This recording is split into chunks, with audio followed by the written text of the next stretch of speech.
Selle video salvestamise ajaks on möödunud täiemahulise sõja algusest Ukrainas üle 1000 päeva. See sõda on mõjutanud nii meid siin Eestis kui ka paljusid teisi ühiskondi väga mitmel moel, muuhulgas ka rände kaudu.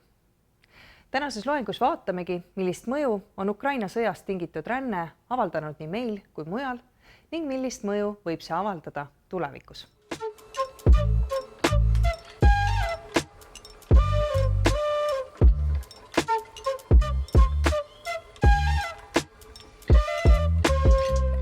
Ränne on hästi mitmetahuline nähtus ning seetõttu on ka mõju, mida ta avaldab, alati mitmemõõtmeline.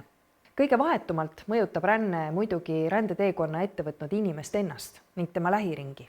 Iseäranis drastiline on rände mõju siis, kui inimene ei liigu pelgalt enda vaba valiku tulemusel, vaid on sunnitud seda tegema. Näiteks sõja eest põgenedes. Samuti muudab rände väljakutsete rohkemaks see, kui läbida tuleb kultuurilises mõttes suuri vahemaid. See teeb kohanemise keerukamaks.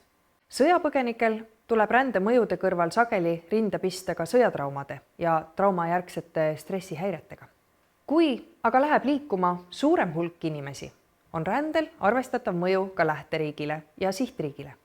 Sellest nüüd põhjalikumalt räägimegi. Osaliselt sõltub mõju, mida ränne avaldab, loomulikult sellest, kui hästi on riik hüppeliste rändemahtude kasvuks valmis.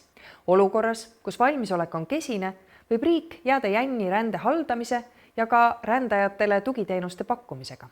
Sellistes olukordades on põhjust rääkida rändekriisist. Näiteks aastatel 2015 ja 2016, kui Euroopa Liidu piiridele jõudis aastas üle 1 miljoni varjupaiga taotleja Lähis-Idast ja Põhja-Aafrikast, ei tulnud mitmed vastuvõtvad riigid ega ka Euroopa Liit tervikuna toime ootamatult kasvanud rahvusvahelise kaitse taotluste hulga menetlemise ega ka paljudele taotlejatele vajalike teenuste pakkumisega. Seda olukorda on sageli nimetatud ka Euroopa rändekriisiks. Võib-olla tekib sul nüüd küsimus, et kas riik üldse peaks sellisteks asjadeks valmis olema? Või mis see üldse ühe riigi asi on, et keegi rännata tahab? Võimekus rännet hallata on väga oluline, sest võimaldab riigil kontrollida, kes ja mis tingimustel tema territooriumil viibib. Varjupaiga taotlejate puhul on riigid küll kokku leppinud, et kaitset tuleb anda isegi siis, kui otsest vajadust sisserändajate järele parasjagu ei ole. Aga nii rändaja kui sihtriigi jaoks on oluline, kui ladusalt suudab riik saabujad registreerida ning kui lihtne on põgenikel naasta argiellu. Üldistatult võib öelda, et võrreldes Süüria sõja ajal puhkenud rändekriisiga olid Euroopa Liit ja tema liikmesriigid Ukraina sõjapõgenike saabumiseks oluliselt paremini valmis. Toona pidid tuhanded Vahemere ületanud põgenikud ootama kuid või lausa aastaid, kuni menetletakse nende varjupaigataotlusi ning neil tekib üldse võimalus minna tööle või kooli. Ukraina põgenike saabumisel rakendati aga pea koheselt ajutise kaitse direktiiv, mis võimaldas riikidel menetleda Ukraina põgenike kaitsetaotlusi kiirendatud korras. Tavaolukorras peab põgenik esitama varjupaigataotluse esimeses turvalises riigis, kuhu ta saabub, ning riik peab iga taotleja puhul eraldi analüüsima, kas seda konkreetset inimest võib kodumaal ees oodata tagakiusamine või otsene oht tema elule. Kui leiab tõendamist, et seda inimest võidakse kodumaal taga kiusata usulisel, rassilisel, rahvuslikul või muusse sotsiaalsesse gruppi kuuluvuse alusel või tema poliitiliste vaadete tõttu, antakse talle pagulase staatus. Kui aga tuvastatakse reaalne risk, et tema elu võib lähteriigis ohtu sattuda näiteks sõja tõttu, antakse inimesele täiendava kaitse staatus. Ajutise kaitse direktiivi käivitamisega toimuvad aga need menetlused kõik kiirendatud korras ning seetõttu oli Ukraina põgenikel võimalik märksa kiiremini saada elamis- või tööluba, panna lapsed kooli või lasteaeda, saada sotsiaalset tuge ja arstiabi ning soovi korral liikuda üsna lihtsalt edasi ka mõnda teise liikmesriiki, kui seal ootab näiteks kvalifikatsioonile paremini vastav töökoht või sõbrad-tuttavad, kes saavad kohanemisel toeks olla.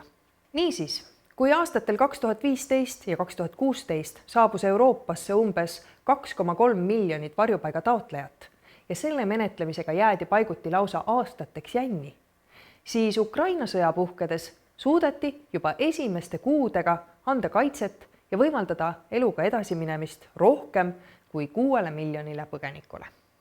Ent paljud rändemõjud on hoopis pikaajalisemad.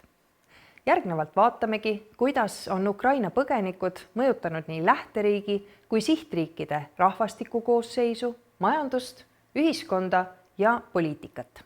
Kõige enam on ränne mõjutanud muidugi Ukrainat ennast. Ukraina oli kahaneva rahvastikuga riik juba enne täiemahulise sõja puhkemist.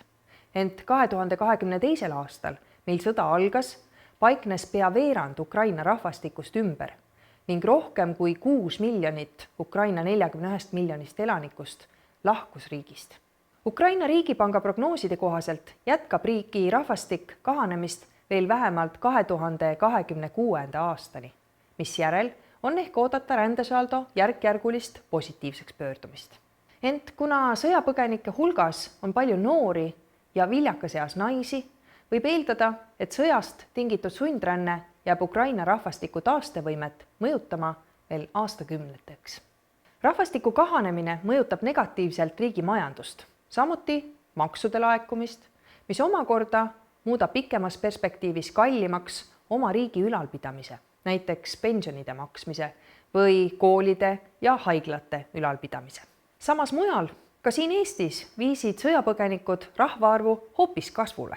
2022. aastal kasvas Eesti rahvaarv sisserände tulemusel 2,6%.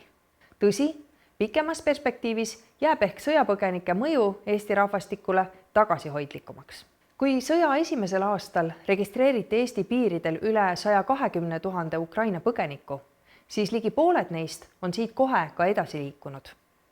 2024. aasta sügiseks oli Eestist kokku kaitset taotlenud üle 63 000 inimese, ent siia jäänud teadaolevalt umbkaudu 36 000 inimest. Ehk siis paljud Eestisse saabunud Ukraina põgenikud on kas naasnud kodumaale või liikunud siit edasi. Ka 2024. aastal on Eestis esitatud rohkem kaitsest loobumise taotlusi kui uusi kaitsetaotlusi. Niisiis, vähemalt selle video filmimise ajal siia saabunud ukrainlaste hulk pigem kahaneb kui kasvab. Saksamaal näiteks on trend aga vastupidine. On muidugi ka neid, kes rahvaarvu kasvu tingimata positiivsena ei näe. Suuremad rändelained panevad ohulambikese põlema neil, kes kardavad eestlaste vähemusse jäämist või suisa eestlaste kui rahvuse väljasuremist. Hetkel aga seis nii drastiline tegelikult pole. Kui enne Ukraina sõja puhkemist moodustasid põliselanikud ehk need, kellel vähemalt 3 põlve esivanemaid Eesti territooriumil on elanud, umbes 72% rahvastikust, siis 2024. aastaks on põliselanike osakaal umbes 70%. Sõjapõgenike mõju Eesti majandusele on ajas muutuv. Ehkki põgenike majutamisele, sotsiaaltoe ja arstiabi pakkumisele tuleb riigil esialgu teha kulutusi, on Ukraina põgenikud asunud küllalt kiiresti ka ise panustama maksumaksjatena. Juba esimese sõja-aasta lõpuks oli leidnud töö 55% tööturul aktiivsetest ajutise kaitse saajatest. Kuigi see jääb oluliselt madalamaks kui teiste Eestisse sisserändajate hulgas, tuleb arvestada, et tegemist on sundrändajatega, kes ei saabunud Eestisse tööleping taskus, nagu näiteks töörändajad. Ka üle-euroopalises vaates on Eestis elavate Ukraina põgenike tööhõive määr üks kõrgemaid. Näiteks Norras töötab kõigest 10% ajutise kaitse saajatest. Samuti väärib esile tõstmist, et pea pooled ajutise kaitse saajad on kõrgharidusega ehk põhimõtteliselt võimelised andma majanduses ka kõrgemat lisandväärtust. Eesti alalisest elanikkonnast on kõrgharidusega umbes 1/3. Aga see on hetkel potentsiaalne, mitte reaalne positiivne mõju. Mõistagi ei asunud enamus põgenikest tööle kvalifikatsioonile vastaval töökohal ja ka nende sissetulekud on hetkel veel oluliselt madalamad kui alalisel elanikkonnal keskmiselt. Samas on see sõjapõgenike puhul ootuspärane ning eesti keele omandamine ja täielik tööturule lõimumine võtavadki aega. Prognoosid näitavad, et kui sõjapõgenikud lõimuvad Eesti tööturule kiirelt ja sujuvalt, hakkavad neilt Eesti riigieelarvesse laikuvad tulud nendele tehtavaid kulutusi ületama juba 2030. aastaks. Kui aga lõimumine läheb vaevaliselt, võib see võtta kuni 2060. aastani. Mõistagi mõjutavad arvestatavad muudatused rahvastikus ka ühiskonda ja poliitikat. Tänaseks on arvukad uuringud tõendanud, kui erinev oli sõjapõgenike teemaline avalik arvamus Ukraina sõja puhkemise kontekstis võrrelduna 2015. aasta rändekriisiga. Kui möödunud kümnendi rändekriis ärgitas paljudes negatiivseid emotsioone ning õhutas tagant võõraviha, siis Ukraina põgenikesse suhtuti märkimisväärselt positiivsemalt ning solidaarsemalt. Sellest andsid tunnistust ka väga laialdase osavõtuga põgenike abistamise kampaaniad. Siiski, aja jooksul on entusiasm avalikus arvamuses ootuspäraselt mõnevõrra raugenud ning mõned poliitilised liikumised on kasutanud tekkinud empaatiaväsimust ka põgenikevastaste meeleolude külvamiseks. Nii näiteks kohtab Saksamaal, Poolas, aga ka siin Eestis poliitilist retoorikat, justkui seaks valitsus sõjapõgenike heaolu esikohale oma kodanikega võrreldes. Sellised vastandavad retoorilised võtted on iseäranis tõhusad inimeste peal, kes tajuvad, et nad on ühiskonnas suhtelises halvemuse positsioonis. Ent paraku mõjutab negatiivne suhtumine sõjapõgenikesse ka ajutise kaitse saajate kohanemist ja lõimumist. Kohanemine tähendab uue elukohariigi kommete ja reeglitega kohandumist lühikeses perspektiivis. Lõimumine aga ühiskonda sisseelamist pikema aja jooksul. Lõimunud inimene on omandanud teadmised, oskused ja hoiakud, mis aitavad tal asukohariigi ühiskonnas ja tööturul hästi toime tulla ja tekitavad kuuluvustunnet ühiskonda. See, kui hästi rändetaustaga elanikud oma asukohariigis kohanevad ja lõimuvad, määrab ära ka selle, kui suure tõenäosusega on nende ühiskondlik ja majanduslik mõju asukohariigis positiivne. Tagasihoidlik kohanemine ja lõimumine kasvatavad aga ühiskondlike konfliktide tõenäosust. Uuringud näitavad, et enamus Ukraina sõjapõgenikest ei ole Eestis kogenud enda suhtes vaenulikku suhtumist. Samuti oli 2 põgenikul 3 Eestis sõpru, mis on oluline ühiskondliku lõimumise alguspunkt. Lisaks oli üle poole Ukraina sõjapõgenikest alustanud eesti keele õpinguid ning kes veel ei olnud, plaanis seda teha. Ent mõistagi ei unista kõik Ukraina sõjapõgenikud oma elukohariigis lõimumisest. Paljude eesmärk on hoopis naasta kodumaale. 2023. aastal lootis tervelt 77% Eestis elavatest Ukraina sõjapõgenikest naasta 3 aasta jooksul Ukrainasse. Suurem soov siia jääda on ennekõike noorematel vastajatel, meestel ning nendel, kellel on kogu pere Eestis. Kahjuks ei tea keegi meist ette, kuidas sõjasündmused edasi arenevad ning milline elu naasmisel reaalselt ees ootab. Sestap on paljud riigid püüdnud Ukraina sõjapõgenikke ka kiiresti lõimuma nügida. Näiteks eraldas Eesti riik erakorraliselt vahendeid, et Ukraina sõjapõgenikud saaksid võimalikult kiirelt alustada eesti keele õpinguid ning püüdis Ukraina lapsed võimalikult kiiresti lõimida Eesti haridussüsteemi.